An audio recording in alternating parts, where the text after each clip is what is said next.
Hey, I'm Brant Zip at Crocker Farm Auction, and just wanted to talk to you today about a few pretty cool examples of early American stoneware. And one thing I always like to say is that early Manhattan, early New Jersey stoneware are kind of the first stoneware that researchers, museums, etc., really took interest in America.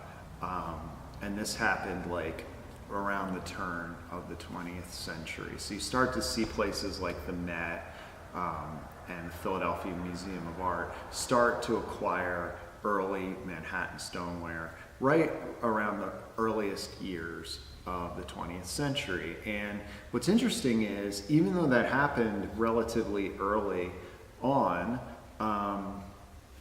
it wasn't until I would say like a decade ago that we really had any good understanding of what 18th century Manhattan stoneware looked like, save for a few examples. Since then, we've had shards excavated. I should say, like in the 90s, we had shards excavated at the African Burial Ground in New York City, also in City Hall Park. And thanks to articles like Meta Janowitz's article in Ceramics in America, those shards have really come into the public knowledge, and we start to understand what the Manhattan potters were making really early on. But there were really only a few 18th century Manhattan objects that we had to aid our understanding of early New York City stoneware until relatively recently. So with all of that being said, one of those objects, if you want to go on Google, if you've never seen it, go Google William Crolius inkstand, or even if you have seen it, it might behoove you to check it out again. But it's an iconic heart-shaped inkstand that's in the collection of the Metropolitan Museum of Art. It's signed on the bottom, William Crolius, and it has an early 1770s date on it. Well, this piece that just recently surfaced and is kind of like an important new discovery in American stoneware is highly related to that inkstand. Probably made right around the same time, maybe a bit earlier. We would date this to around, say, 1750 to 75, right in there somewhere. And it's similar to the inkstand in that it has these circular punches adjacent to these almost like a coggle. It almost looks like netting, or just really tight little punches that run around the circumference of the vessel. And then you see similar punches coming down these corners of this vessel.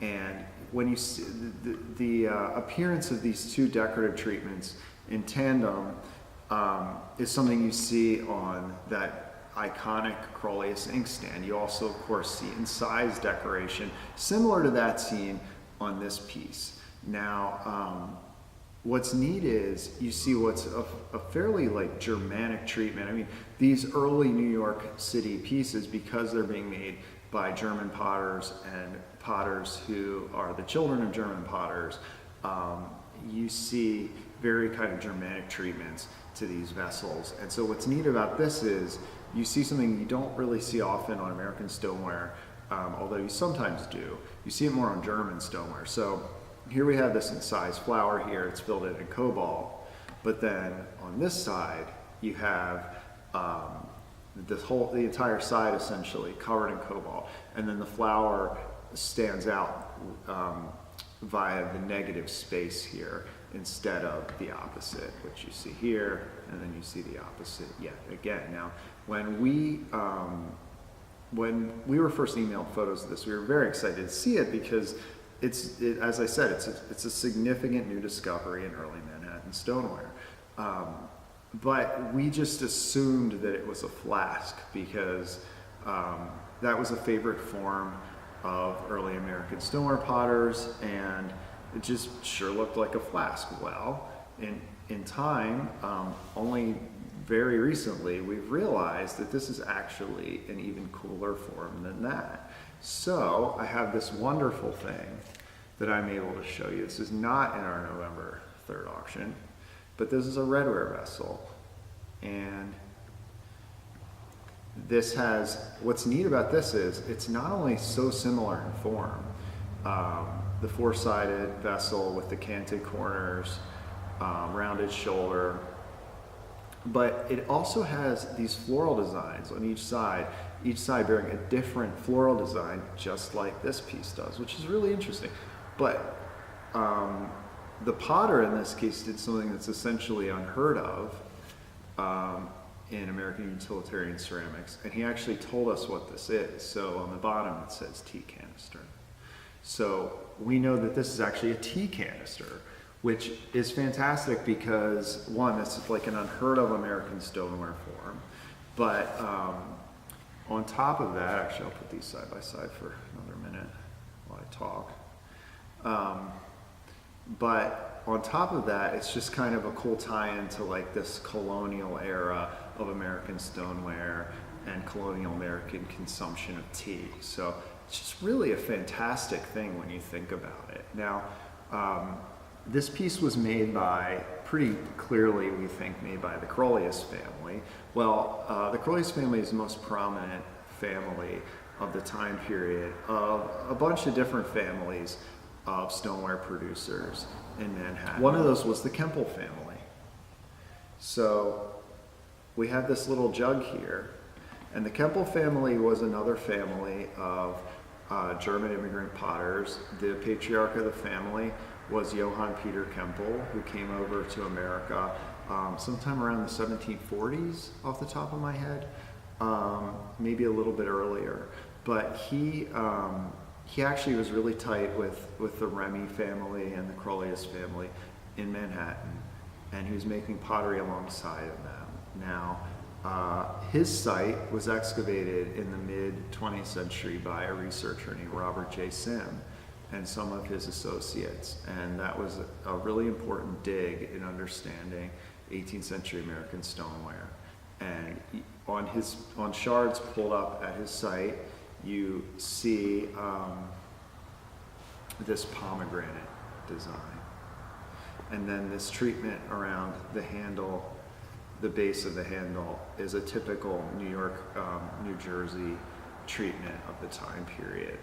But this is pretty definitely a Kemple family example. So it's neat to see like these two roughly mid 18th century New York, New Jersey stoneware objects side by side. And then finally, just want to show you this wonderful pouring vessel. That's it's also an 18th century product, kind of made before the period of pitchers, when pitchers really come in around the turn of the 19th century or so. So you have this piece made pretty definitely just based on various other examples from the time period of varying forms, but pretty definitely made at the shop of Clarkson Crolius.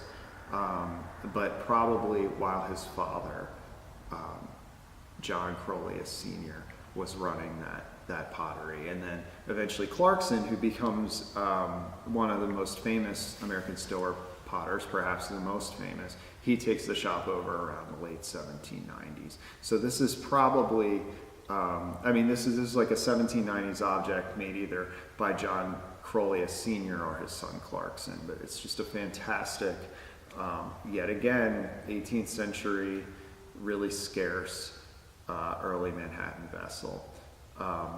But yeah, these are all just really great, super rare objects that we're really thrilled to be able to offer in our upcoming November 3rd, 2018 auction of American stoneware and redware pottery.